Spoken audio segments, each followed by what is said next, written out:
सलमान खुर्शीद की किताब sunrise over Ayodhya पर हंगामा।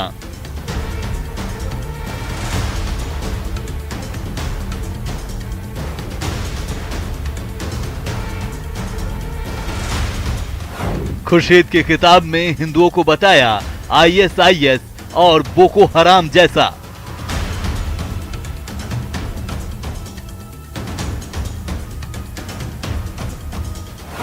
किताब में खुर्शीद ने कहा हिंदुत्व का इस्तेमाल सियासी फायदे के लिए। मैंने तुलना ये की कि मैं हिंदू धर्म को का सम्मान करता हूं, जो हिंदू धर्म मैंने महात्मा गांधी से सीखा है। इनका कौन सा हिंदू धर्म है, कैसा हिंदू धर्म है। बीजेपी ने हिंदुत्व को बदनाम करने की कोशिश बताया। जिन्हें हिंदुत्व का भी ज्ञान नहीं, हिंदुत्व के बारे में जानकारी नहीं, संघ के बारे में जानकारी नहीं, वही लोग जो है वो उसको कभी आतंकवाद से जोड़ देंगे, कभी तालिबान से जोड़ देंगे। ये बेवकूफी से भरी बात है। कश्मीर में हिंदुओं के पलायन पर खुर्शीद का विवादित बयान। आप कह रहे हैं हिंदुत्व उदार है, तो हिंदुत्व की उदारता का क्या मतलब है? हिंदुत्व की उदारता का मतलब है कि कश्मीर में हिंदू अलग, कश्मीर से हिंदू बाहर हो जाए। हिंदुत्व की उदारता का ये मतलब निकाला जाए? सुनिए, कोई नहीं कह रहा है, कोई नहीं कह रहा। तो आप कह रहे होंगे कि हिंदू बाहर हो जाए कश्मीर से। हो गया, हम कह रहे हैं कि नहीं हो। अटल अरे हो गए तो हो गए, हम क्या करें। लेकिन अटल बिहारी जी ने कहा था इंसानियत, जमहूरियत कहा था, और कश्मीरियत हम उसमें बिलीव करते हैं। खुर्शीद के बयान पर राजस्थान बीजेपी के नेताओं में जबरदस्त आक्रोश। ये बहुत निंदनीय है, मैं इसकी निंदा करता हूँ। और सलमान खुर्शीद साहब को ये समझना चाहिए कि हिंदुत्व की उदारता का अर्थ नहीं है कि कश्मीर घाटी से कश्मीरी पंडितों को निकालकर बाहर किया जाए। कांग्रेस बोली लोगों को धर्म और मजहब के आधार पर विभाजित नहीं करते। भारतीय जनता पार्टी के आईटी सेल के राष्ट्रीय अध्यक्ष अमित मालवीय ने जो सलमान खुर्शीद जी का वीडियो को जो वायरल किया है, तो वो भारतीय जनता पार्टी की मानसिकता को दर्शाता है। वो विभाजन की राजनीति करते हैं, धर्म आधारित राजनीति करना चाहते हैं। सलमान की सोच या सियासत। नमस्कार, बहुत स्वागत है आपका। प्राइम डिबेट देख रहे हैं आप, आपके साथ मैं जेपी शर्मा। क्या सलमान खुर्शीद को इस बात का अंदाज़ा नहीं था कि वो जो लिख रहे हैं वो किस तरह की प्रतिक्रियाएं लाएगा? इसका जवाब वही जाने। लेकिन इस पुस्तक की विषय वस्तु, इसकी रिलीज़ की टाइमिंग और इस पर छिड़ा विवाद चुनाव में सियासी नफ़े नुकसान तक पहुंचेगा, यह अंदाज़ा भी शायद गलत नहीं है। बहरहाल बहस इस बात पर छिड़ी है कि हिंदुत्व और हिंदुइज्म में वो क्या बारीक फ़र्क है जो आलोचकों को नज़र आ जाता है और हिंदू धर्मावलंबियों की नज़र धुंधली हो जाती है। सवाल ये भी उठता है कि राजनीतिक दलों का धार्मिक झुकाव चुनाव में एक निर्णायक फैक्टर कैसे बन गया। तो आज प्राइम डिबेट में इन्हीं कुछ सवालों पर बहस होगी कि हिंदुत्व और हिंदुइज्म में क्या फ़र्क, कितना फ़र्क, कैसा फ़र्क।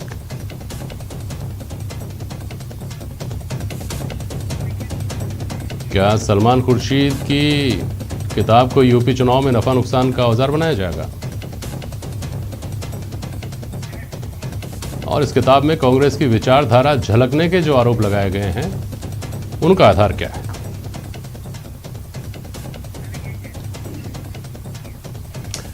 हमारे साथ राजेंद्र मेघवाल साहब हैं, कांग्रेस के प्रवक्ता।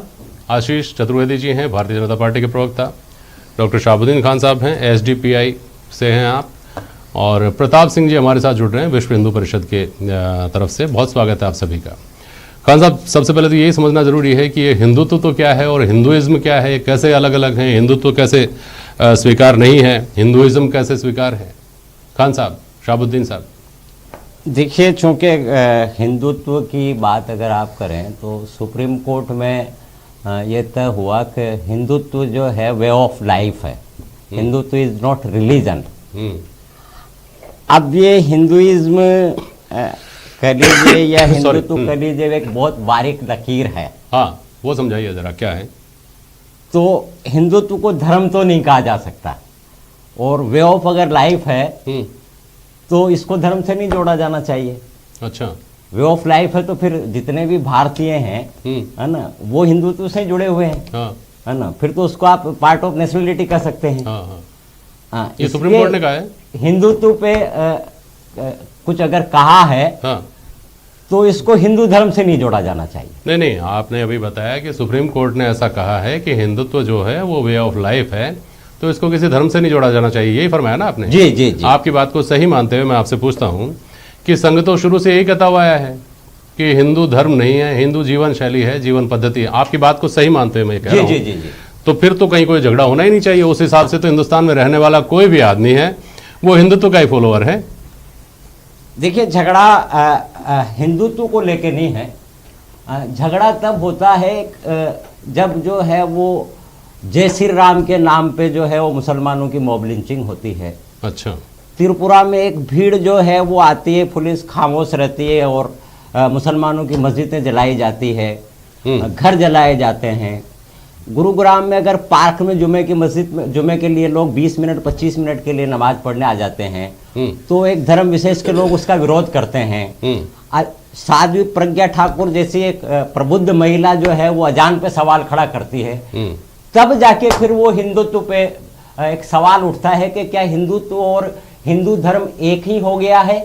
यहाँ जाके जो है वो संकट खड़ा होता है। बेतुकी सी बात लगती है जब ये हिंदुत्व और हिंदू धर्म को अलग अलग करने की बात करते हैं। जब आप लोग ये कहते हैं कि कोई भी जो इस बात को कहता है कि हिंदुइज्म अलग है, हिंदुत्व अलग है, किसी भी शब्द में इज्म लगता है अंग्रेजी में तो उसका हिंदी में त्व प्रत्यय लग जाता है उसमें।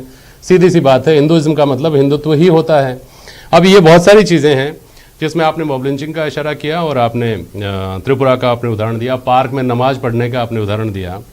मैं पहले प्रताप सिंह जी के पास जा रहा हूँ। प्रताप सिंह जी, आपको आवाज़ सुनाई दे रही है क्या मेरी?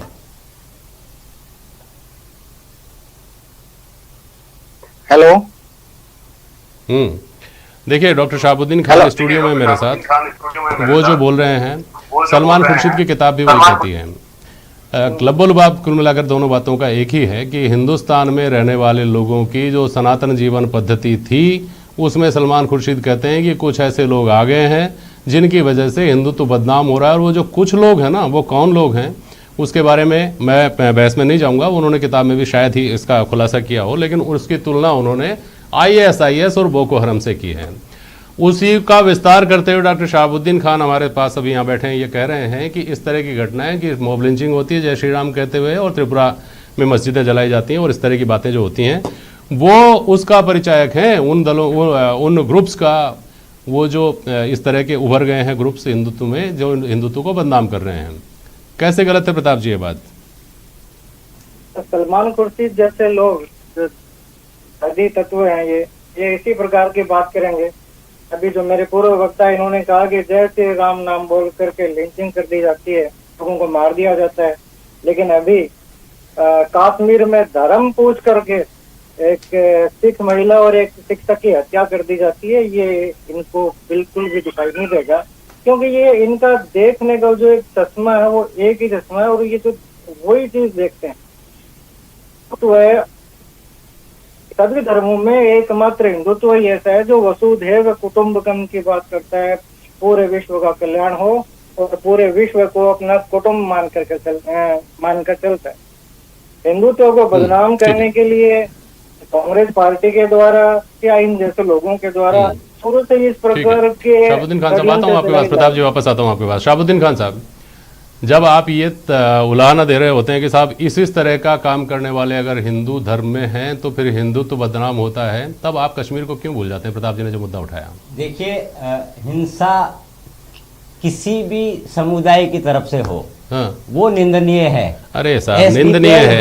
हर किस्म की निंदनीय से काम चल जाता है। खिलाफ हो या मुसलमान के खिलाफ हो, दलितों के खिलाफ हो, हिंसा बिल्कुल स्वीकार्य नहीं है।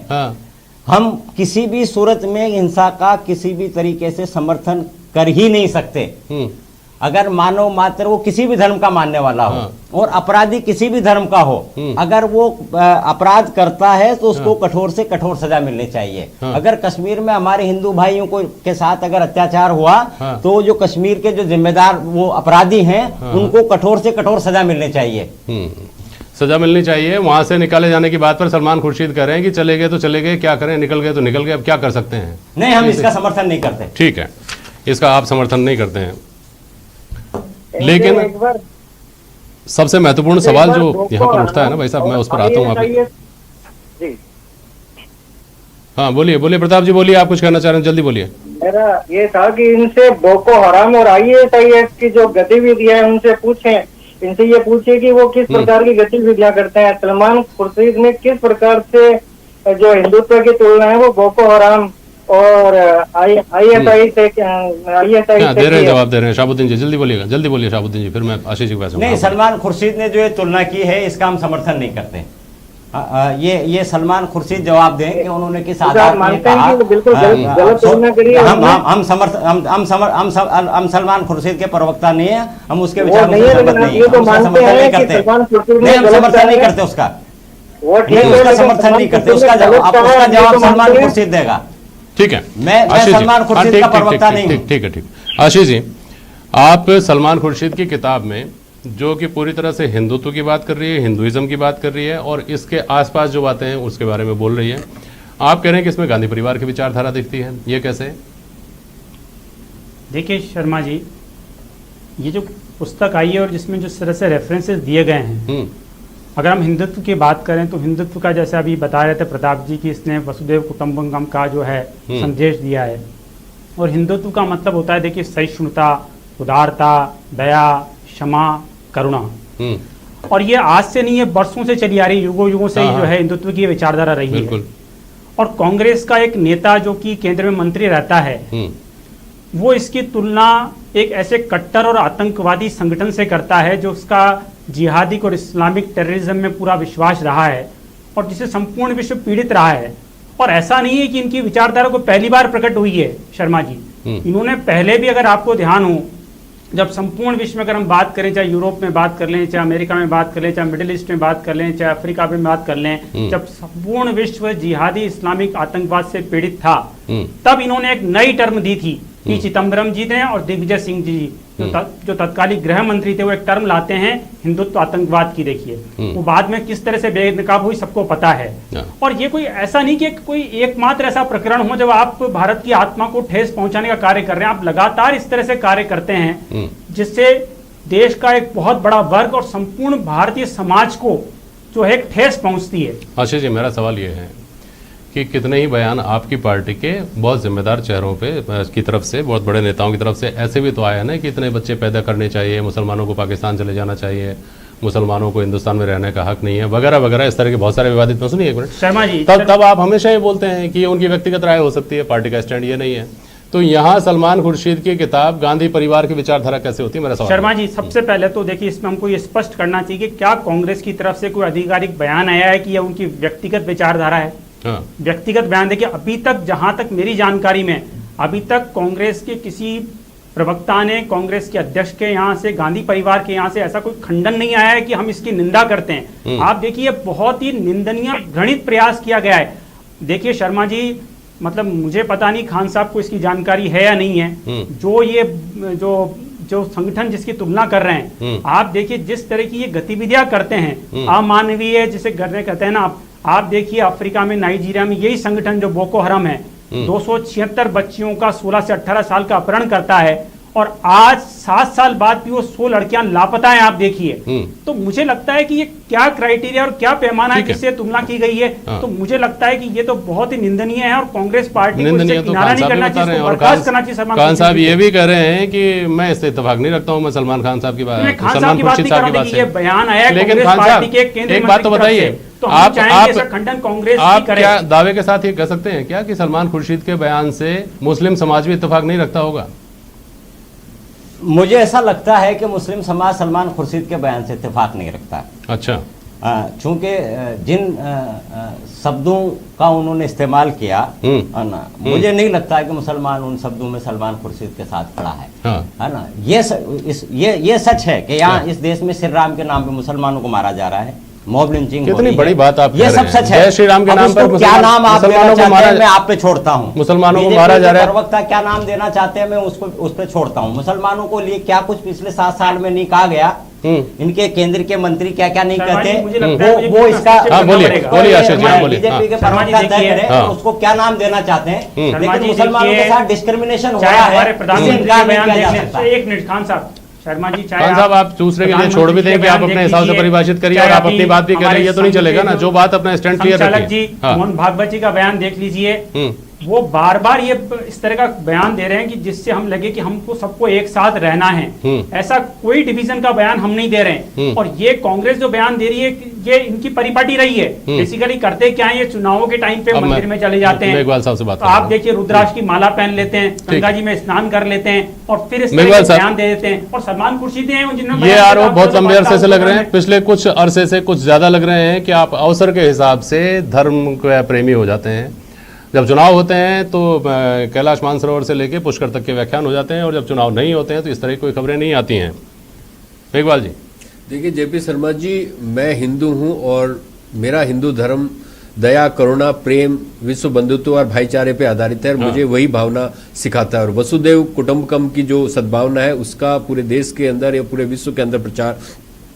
मेरा धर्म किसी की मॉब लिंचिंग की इजाजत नहीं देता, ना ही मेरा धर्म किसी को जातीय आधार पर या धार्मिक आधार पर मतलब उत्पीड़न करने की इजाजत देता है, ना ही महिलाओं के ऊपर उत्पीड़न करने की इजाजत देता है। मैं यहाँ ये बताना चाहता हूँ, ये अपने आप को तथाकथित हिंदू हृदय सम्राट कहते हैं। 500 साल इस देश में मुगलों ने राज किया, हिंदू धर्म कभी नहीं खतरे में पड़ा। 150 साल ईसाइयों ने राज किया, कभी हिंदू धर्म पे खतरा नहीं आया। अब ये तथाकथित हिंदू हृदय सम्राट यहाँ बैठे हैं और अब हिंदू धर्म कैसे संकट में आ गया। मैं ये बताना चाहता हूं, मैं ये सावरकर को मानते हैं सर। अरे छोड़िए, सावरकर के ऊपर बहस हो चुकी है। मेघवाल साहब, मेरा एक मासूम सा सवाल है सर, इसी के ऊपर मुझे जवाब दे दीजिए ना, आप इनको भी जवाब मिल जाएगा इसी बहाने कि आप जो कह रहे हैं कि 500 साल में हिंदुत्व खतरे में नहीं आया। इस हिंदुस्तान की आबादी अंदाजन 140 करोड़ है, जिसमें से 20 करोड़ मुसलमान हैं और 120 करोड़ बाकी बचे हिंदू होंगे, बाकी कुछ अल्पसंख्यक होंगे।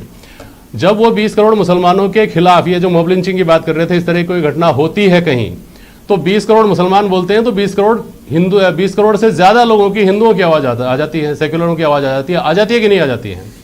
आ जाती है कि नहीं आ जाती है? शर्मा जी, सुरक्षा के लिए एक मिनट में आप, अरे भाई साहब आप पूरा सवाल तो सुन लीजिए।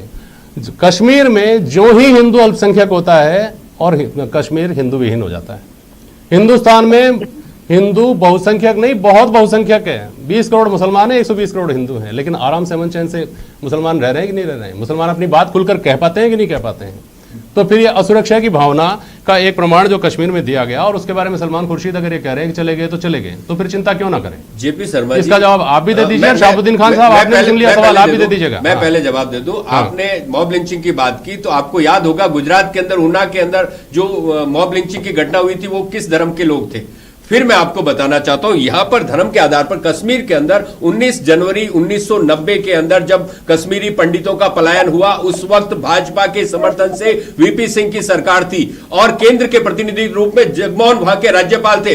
तब भाजपा सत्ता का सुख क्यों भोग रही थी? मुझे इस बात का जवाब चाहिए। ये भाजपा के प्रवक्ता बैठे हैं, आज यहां सुविधा की सियासत कर रहे हैं, धर्म को बीच में घसीट रहे हैं। धर्म की सीढ़ियां से सत्ता पहुंचने का ये जो दुष्चक्र है, हम उसके बारे में बात कर रहे हैं। यूपी का चुनाव है, यूपी के चुनाव के अंदर महंगाई मुद्दा होना चाहिए, बेरोजगारी मुद्दा होना चाहिए, जंगल राज मुद्दा होना चाहिए, राजनीति का अपराधीकरण मुद्दा होना चाहिए, अपराधियों को राजनीतिक संरक्षण मुद्दा होना चाहिए। ये तमाम मुद्दे छोड़कर आप इस तरीके के मुद्दे ले रहे हैं। मैं आपको सुनिए सर, सुनिए जेपी शर्मा जी, सुनिए। अभी इनकी एक मतलब यूपी में प्रयागराज में डॉक्टर संजय निषाद है, उत्तर प्रदेश की भाजपा के सहयोगी है, निषाद पार्टी के बड़े नेता है। उन्होंने भगवान राम के जन्म को लेकर बहुत ही विवादित बयान दिया। मुझे बताइए, किसी ने उसकी किसी की भावनाएं आहत हुई क्या? आज उस बात का जवाब देना, ये सुविधा की सियासत करते। अगर ये यही बयान सलमान खुर्शीद या ये किताब सलमान खुर्शीद के अलावा कोई और लिखता तो उस पर ये इतना बवाल नहीं करते। ये पूरी की पूरी राजनीति कर रहे हैं। राजेंद्र जी जो है बता रहे हैं कि हम जाति धर्म के आधार पर भेदभाव नहीं करते हैं। आपको याद होगा शर्मा जी ये भी पूछ रहे हैं कि जब कश्मीर से विस्थापन हुआ पंडितों का, तब आप सरकार में शामिल थे, केंद्र सरकार में? एक मिनट, मनमोहन सिंह जी जब प्रधानमंत्री थे तब उन्होंने एक स्टेटमेंट दिया था कि भारत के संसाधनों पर पहला हक मुसलमान का है। आप देखिए स्टेटमेंट, ऑफिशियल स्टेटमेंट था भारत के प्रधानमंत्री का। क्या शोभा देता है क्या? और अभी आप बात करें कि 500 साल से जो मुगलों का शासन रहा है और 150 साल जो है ईसाइयों का शासन रहा है, आप देखिए भारत ने उसकी बहुत बड़ी कीमत चुकाई है जब हमारा जो भारत है उसका विभाजन हुआ है। और मैं आपकी जानकारी के लिए कुछ तथ्य लाना चाहता हूं कि जब भारत का विभाजन हुआ तब भारत की आबादी 35 करोड़ थी, जिसमें 25 करोड़ तो हिंदू थे और 9 करोड़ जो है मुसलमान थे।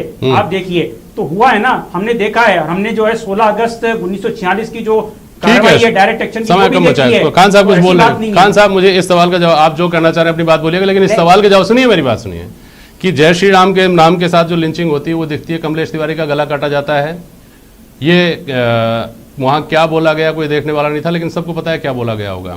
जो साधुओं की लिंचिंग हुई वो क्या लिंचिंग नहीं थी?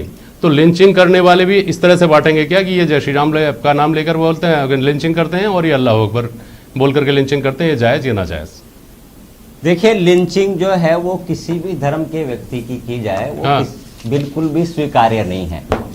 लेकिन लिंचिंग के बाद जो प्रशासन का रवैया होता है वो भेदभावपूर्ण रहता है। वहाँ झारखंड में लिंचिंग हुई तो हमने देखा कि लिंचिंग करने वालों की जब वो जेल से छूट के आए तो मोदी सरकार के मंत्री जयंत सिन्हा उस वक्त हुआ करते थे, उन्होंने बाकायदा उनका स्वागत किया। तो आप समाज में क्या मैसेज देना चाहते थे उनका स्वागत करके? और अभी इन्होंने, हमारे भाजपा के प्रवक्ता जी ने कहा कि साहब मनमोहन सिंह ने कहा कि देश के संसाधनों पे जो है वो खाली जो एक बयान था। पिछले 70 साल में मुसलमानों की हालत दलितों से बदतर हो गई है। सच्चर कमेटी की रिपोर्ट उठा के देख लीजिए, मुसलमान कहाँ खड़ा है? वो 2 से 3% नौकरियों में है, उसके पास रोजगार नहीं है। मुस्लिम मोहल्लों में चले जाइए, वहाँ कोई इंफ्रास्ट्रक्चर नहीं है। मुस्लिम मोहल्लों में एक मिनट आशीष जी सुनिए, खान साहब सुनिए मेरी बात। जो हवाला आप दे रहे हैं ना 20 करोड़ में से कितने मुसलमान दीन दरिद्र होंगे? उससे ज्यादा बाकी के जो हिंदू बचे हुए हैं उनमें भी दीन दरिद्र हैं, और वो लोग हैं जिन्होंने शिक्षा के महत्व को नहीं समझा। सरकारों, चाहे वो कांग्रेस की सरकार हो चाहे वो भाजपा की सरकार हो, सरकारों ने सब्सिडाइज्ड अनाज, सब्सिडाइज्ड गैस, सब्सिडाइज्ड शिक्षा ये पहुंचाने में अगर भेदभाव किया हो तो आप ये ताना दे सकते थे। बल्कि अलग से मदरसे, अलग से शिक्षा के प्रावधान, अलग से सब्सिडीज और अल्पसंख्यकों के नाम पे मिलने वाली सहूलियतें अगर नहीं दी हो तो आप ये ताने दे सकते थे।